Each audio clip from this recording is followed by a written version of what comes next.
Assalamualaikum warahmatullahi wabarakatuh. Waalaikumsalam warahmatullahi wabarakatuh. Berbicara tentang pendidikan di pesantren dan tadi konsep pendidikan NU itu menarik sekali karena saya lihat fakta ya menjelaskan bahwa anak-anak pesantren itu tidak pernah ada yang merasa menganggur. Apalagi kalau ditambah dengan keterampilan ya. Jadi mereka ini mandiri, bahkan seringkali tidak mau jadi pegawai negeri. Tetapi di sisi lain ini sekarang ini banyak output atau alumni sekolah-sekolah dan bahkan universitas itu kemandiriannya itu kurang, Prof. Imam. Jadi akhirnya apa yang terjadi? Saya tidak tahu salahnya di mana. Apa di sistem pendidikannya atau magangnya kurang atau apa ya. Sehingga mereka ini direkrut oleh itu orang-orang asing yang nakal-nakal itu. Jadi yang kemarin dibawa COVID-6 lebih dari 25 orang itu kan anak-anak pintar itu. Yang sudah kerja di sini dan pintar, tapi dikira itu hanya mengurus apa ya, semacam programming gitu. Ternyata kan di sana disuruh scamming. Jadi mencari mangsa-mangsa orang Indonesia yang dibohongin, disuruh investasi itu. Nah ini kan mengerikan. Walaupun itu ya kasus ya, tapi saya yakin banyak alumni sekolah-sekolah yang bukan pesantren. Kalau pesantren saya yakin tidak pernah ada yang nganggur. Nah ini bagaimana menurut Anda? Persoalan ini memang serius, Mas Habib. Saya sebetulnya juga sedih melihat itu.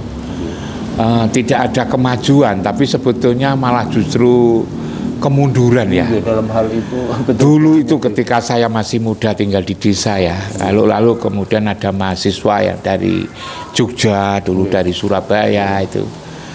Saya terinspirasi kayak gitu pinternya orang kan itu kan.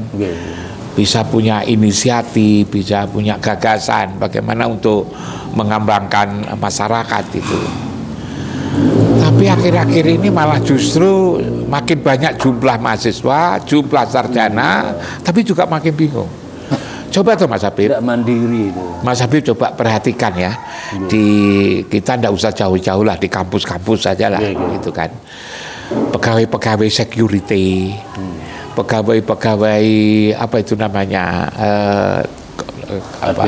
pekerja pembersihan apa itu namanya itu, kebersihan macam-macam, cleaning service ya. Coba sama tanya pendidikannya apa? Minimal SMA. SMA bahkan ada yang S1 coba. Satpam itu ada yang Satpam itu S1 coba. Kalau hanya untuk security, lalu kemudian untuk cleaning service, lalu kemudian harus S1. Ini sebetulnya kan para pendidik ini kan mestinya kan sedih ya seperti itu. Hanya pertanyaannya sudah mendapatkan perhatian atau belum? Nah ini saya yang salah itu sebetulnya siapa? Kita tidak perlu lalu mencari yang salah, tetapi bagaimana solusinya itu loh. Menurut hemat saya. Mosok lalu kemudian diajari dari SD aja 6 tahun, SMP 3 tahun, SMA 3 tahun lagi kan 12 tahun itu kan, ditambah lagi S1 5 tahun 17 tahun kan, kok lalu ujung-ujungnya hanya jadi security, lalu kemudian jadi cleaning service, lalu kalau tidak begitu ya bingung, lalu kemudian bekerja seadanya kan itu Mas Habib. Nah ini kan harus ada penyelesaian sebetulnya itu. Tapi ini dirasakan tidak saja di perguruan tinggi kecil, hampir semua Mas Habib. Saya kemarin, kapan itu kan kedatangan si apa itu namanya mahasiswa ya dari Surabaya, dulu pernah saya ceritakan itu. Dia sudah S3 Mas Habib. S3 saja masih bingung coba kan. Ini kan menggambarkan satu problem yang luar biasa, dan walaupun saya temu yang datang ke sini satu, saya kira ini seperti gunung gunung es ini loh kira-kira. Nah, kalau Mas Habib tadi mengatakan ada sistem yang salah ya. Sistem yang salah. Jangan-jangan sistemnya ini Mas Habib. Mestinya mendidik itu sesungguhnya kan sama dengan apa ya, seni ya, mendidik itu seni ya.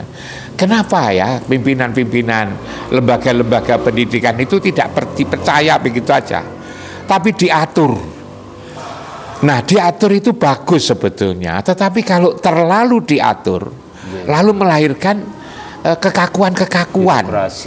Bahkan lalu kemudian terlalu birokrasi, lalu kemudian menjadi formal, lalu kemudian mengarah kepada formalitas. Punya inspirasi. Kalau pendidikan lalu kemudian menjadi formalitas, formal tidak apa-apa, tapi kalau menjadi formalitas, nanti lalu lulusannya juga lulusan formalitas.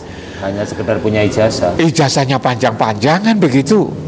Gelarnya panjang-panjang, maksud saya ijazahnya banyak, tapi pada dirinya tidak menggambarkan adanya ijazah itu. Itu kan sebetulnya kan sangat mengerikan, Mas Habib, itu kalau menurut saya itu.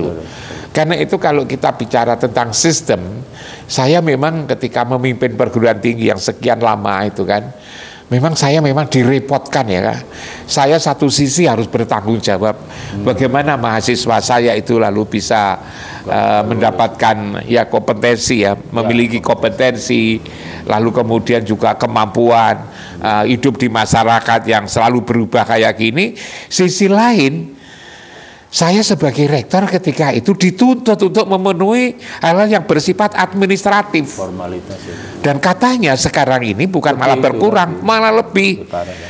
Para dosen itu katanya lebih susah ya, lebih sulit untuk mengerjakan pekerjaan administrasi daripada mengajarnya itu. Bahkan penelitian itu juga begitu. Tuntutannya adalah tuntutan administratif. Bahwa sekian halaman diketik sekian, lalu kemudian ditulis rangkap sekian, ketiknya adalah model ini, itu lebih diutamakan daripada isinya temuannya itu. Kalau sudah seperti itu bisa dikatakan tanda petik kan menjadi kebohongan-kebohongan, Mas Habib. Dan kebohongan itulah sebetulnya pintu ya, pintu untuk menuju kejatuhan, keruntuhan gitu kan. Nah ini menurut saya. Karena itu kalau saya membayangkan ya kan, saya sudah lama memimpin perguruan tinggi, menjadi kepala sekolah, ngurus ini. Kenapa ya kok tidak lalu dikasih ajalah kepercayaan kepada masing-masing lembaga pendidikan. Selalu dengar di Amerika itu begitu. Di Amerika begitu, di berbagai belahan dunia kan kayak gitu. Mas Habib kan lama bekerja belajar di Malaysia kan, belajar di Amerika Serikat kan. Mas Habib kan juga lama di Australia, kan juga begitu sebetulnya. Jadi targetnya lembaga pendidikan itu bisa membisahkan apa? Katakanlah misalnya kampus A bisa membisahkan apa di bidang ekonomi, lalu kemudian di bidang teknik bisa membisahkan apa? Dikatakan misalnya di Indonesia ini kaya misalnya tambang apa, nah itu kan. Maka lulusan saya hendaknya nanti bisa memimpin untuk pengelolaan tambang nikel misalnya, tambang boksit misalnya, tambang ini emas misalnya. Jadi memang targetnya itu bukan lulus 4 tahun atau 3 tahun lalu diperpendek-pendek bisa menyelesaikan skripsi, punya pengetahuan dan punya skill apa. Lah itu kan sama dengan tadi saya katakan yang lalu itu menjadi ulama, menjadi ulama yang intelek. Kalau saya tambahkan Mas Habib, menjadi ulama yang intelek profesional. Jadi apa yang dikonsepkan oleh Kiai tak tambah satu, profesional. Ulama yang intelek profesional, intelektual profesional yang ulama itu kan. Seperti itu ada target. Bukan lalu kemudian berapa kali masuknya, apakah selalu ikut kuliah, berapa kali duduk di depan, berapa kali lalu ngerjakan paper. Bukan hanya itu, tapi bisa apa? Apa artinya dia bisa mengikut kuliah ya? Tetapi kalau lalu mereka tidak meraih sesuatu yang dibutuhkan di masyarakat itu. Nah, karena itu kalau menurut hemat saya perlu ada perubahan ya. Perlu ada reformulasi kembali tentang bagaimana pengaturan perguruan tinggi yang ada di Indonesia ini. Nah, apakah lalu kemudian mereka tidak nanti menyimpang kan gitu Mas Habib? Yang dikhawatirkan kalau itu lalu kemudian di bawah standar. Ya, sebetulnya cara apapun ada penyimpangan. Mau dirumuskan seketat apapun juga ada, bisa pasti ada. Kalau sekarang misalnya kan pakai fingerprint ya, pakai wajah kan itu kan. Apa lalu kemudian pegawai-pegawai itu dengan fingerprint pakai wajah itu lalu kemudian tidak nyimpang? Ya nyimpang kok. Kalau dasarnya mau menyimpang, banyak itu saya dengar para dosen, para pegawai itu pagi datang, Setelah itu pulang, tidur, siang baru datang. Lalu kemudian jam berapa nanti pulang, sore nanti kembali lagi ke situ untuk sekedar fingerprint. Nah ini kan sebetulnya kan juga nggak bisa sebetulnya manusia itu diatur kayak begitu. Tapi coba kalau misalnya mereka disuruh bersaing, kamu bisa apa? Kamu bisa mencetak sarjana teknik bisa apa? Dalam jumlah berapa misalnya itu, katakan kalau kita ingin buat target, kamu ingin misalnya ekonom bidang apa, akuntansi, perbankan berapa, lalu kemudian bisa apa? Sehingga lalu yang dipamerkan oleh kampus-kampus itu bukan lalu gedungnya, bukan lalu tamannya, gedungnya menjulang tinggi, tamannya indah, lalu kemudian juga diomong cepat, bisa cepat lulus tepat waktu, macam-macam, bukan itu. Tetapi dia bisa, lulusan itu bisa melakukan apa, bisa mengatasi apa di bidang itu. Keluar tidak mengeluh. Nah, keluar tidak mengeluh. Lalu kemudian juga harus disadari menurut saya, Mas Habib, bahwa yang namanya pengetahuan itu kan satu aspek dari orang bisa melakukan, memproduksi sesuatu. Kan ada modal, ya kan? Ada SDM, ada lalu kemudian manajemen, lalu kemudian juga ada pengalaman. Pengalaman itu kan penting. Kita naik sepeda motor saja itu belajar motor kalau hanya sekedar dikasih kuliah, dan kan nggak bisa. Tapi mereka kan harus dilatih. Melatihnya kan juga tidak hanya 1 kali 2 kali. Jatuh bangun dulu. Tapi kan harus jatuh bangun, bahkan juga harus kalau perlu harus jatuh di lupa. Kan begitu Mas Habib.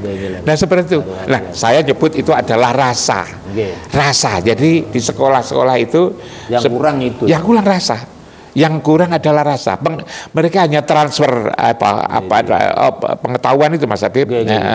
Tetapi rasanya belum bisa ditumbuh kembangkan di situ karena mereka skillnya hanya motorik yang hanya dilatih beberapa kali, padahal latihan itu harus berkali-kali. Coba ketika saya kan, walaupun saya tidak pernah belajar di luar negeri, saya kan punya pengalaman sama Mas Habib ya. Studi banding di Eropa, misalnya di Jerman, di Prancis, di Inggris, di Belanda, di Belgia, di Amerika Serikat, di Australia, sampai di New Zealand gitu kan. Saya terkesan sekali ketika saya misalnya kan keliling waktu itu, saya dapat dana dari DAAD. Di Jerman kan ada dana DAAD itu kan. Saya sekitar 5 minggu ya di Jerman untuk keliling dari satu kampus ke kampus itu di sana itu Mas Habib, terkesannya. Jadi misalnya jurusan seni ya, katakannya saya buat mudah ya, seni gitu kan. Itu kan dosennya itu kan memang betul-betul tidak saja ahli literatur, tapi lalu kemudian dosennya itu membimbing para mahasiswanya itu sampai makan bersama, lalu melatih bagaimana.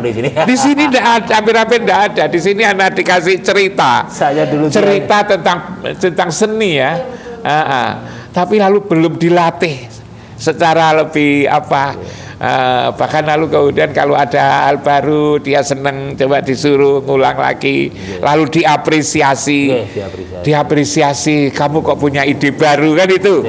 Saya lihat sendiri itu kan, saya lihat sendiri. Begitu juga pertanian juga begitu, disuruh lalu kemudian diteliti, dievaluasi para dosennya. Seperti itu. Inilah pendidikan. Kalau di sini kan tidak seperti itu Mas Habib. Yang penting kan kuliah 16 kali. Dan 16 kali datang ke berapa kali juga tidak ada persoalan, lalu kemudian disuruh buat paper. Iya sama sekali ya belum ahli menurut saya di situ itu. Belum ahli, jadi sangat mentah. Nah, untuk menggambarkan ini saya dulu itu ngatakan gini kepada para dosen, kita ini harus serius, tak bilang itu Mas Habib. Kita ini harus serius, jangan melahirkan orang yang setengah mateng, setengah mentah. Tak contohkan beras, tak bilang itu kan. Beras itu kalau masih mentah kan Mas Habib, dijual kan laku. 1 kilo kan 15.000. Nah, kalau dimasak 1 kilo itu kan menjadi 12 piring. 12 piring, lalu kalau 1 piring itu misalnya 10.000, kali itu 12 kan sudah 120. Dari 15.000 menjadi 60.000 kan itu Mas Habib. Tapi coba lalu kemudian beras itu dimasak tidak matang, setengah matang, jadi apa Mas Habib? Dikasihkan ayam saja kan mules gitu kan.